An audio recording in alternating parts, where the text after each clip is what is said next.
Hi guys, this is Allie with Allie Borba Photography, and I wanted to make a quick tutorial today for you, kind of explaining a few things you can do to help your images this fall. So I thought I would just kind of use this image as an example. I'll bring my adjustments layer over here. Okay, I made my layers, I made everything all kind of wonky. So let me fix that. Okay. I don't know why these are out or what the purpose or what happened. But anyway. Okay, so this is not straight out of camera. I've already flipped the background. And for those of you who are in the group, I may end up selling this tutorial. I'm not sure. But this is probably not going to be included in it. This is just more for fall related a fall related example, basically. So what I'm going to do is I am going to use my half and half circle, and I'm going to go to selective color.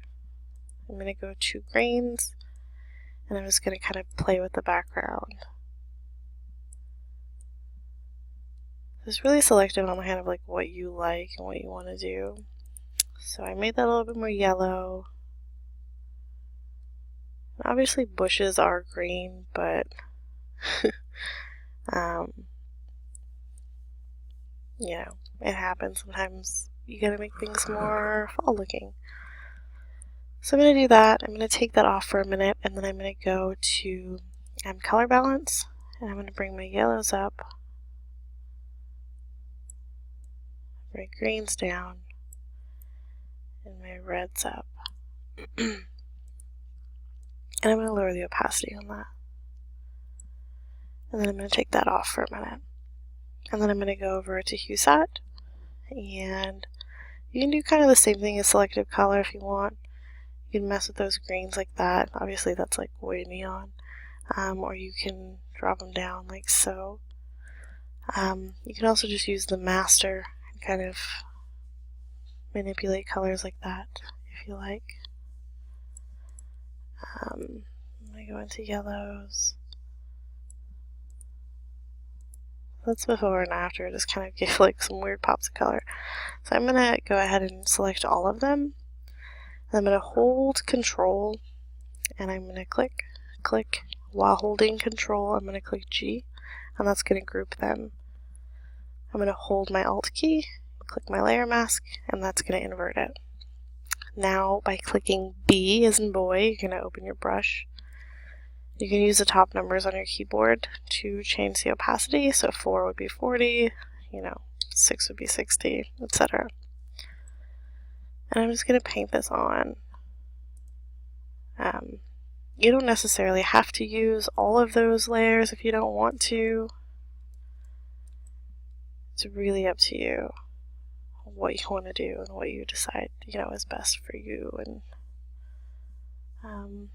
all that jazz. So obviously that made it really more magenta and red than I like. So what I'm going to do is I'm going to open this, and I'm going to minimize color balance even more. I'm going to lower my hue set a little bit.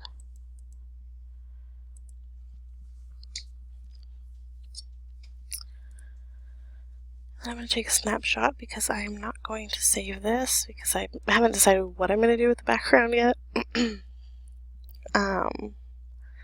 So I'm going to go here, and I'm going to go to gradient. That's not correct, obviously. You need to open that. Go in here and pick a different color. So I'm going to pick, it's way too bright.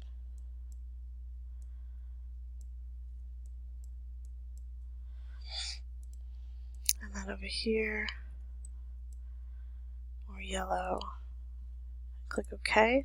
I'm going to go to linear, and I'm just going to make this drop down like so. Click OK. So now what I'm going to do is I'm going to make this layer soft light. So that's before and after. I'm going to lower that a little smidge of a bit. And what I didn't do with my other layer before I flattened was I didn't brush it off of her. And you definitely want to brush it off of her.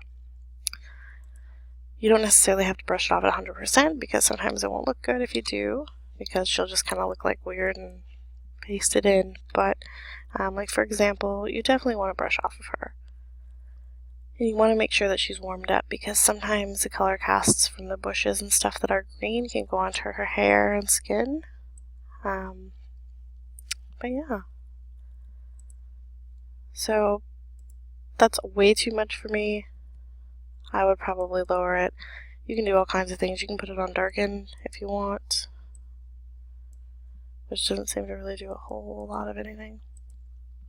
You can put it on multiply if you prefer.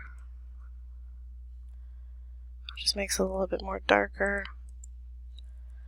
And just play with your blending modes. Like, just remember to play with them. You can make it lighter like that with screen, or lighten, overlay. But yeah.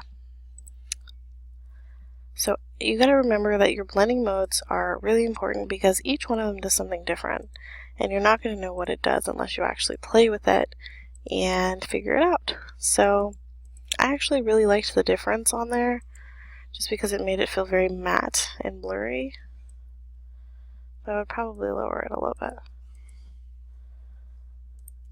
But I could totally see myself using something like that. Obviously I'd have to take the orb out, but for those of you, if you decide you want a tutorial on this whole entire thing, once I finish it, we can chat about that later. But for now, I hope that kind of helped.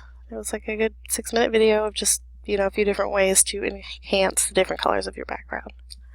So, yeah, hope you learned something. I'll see you later. Bye.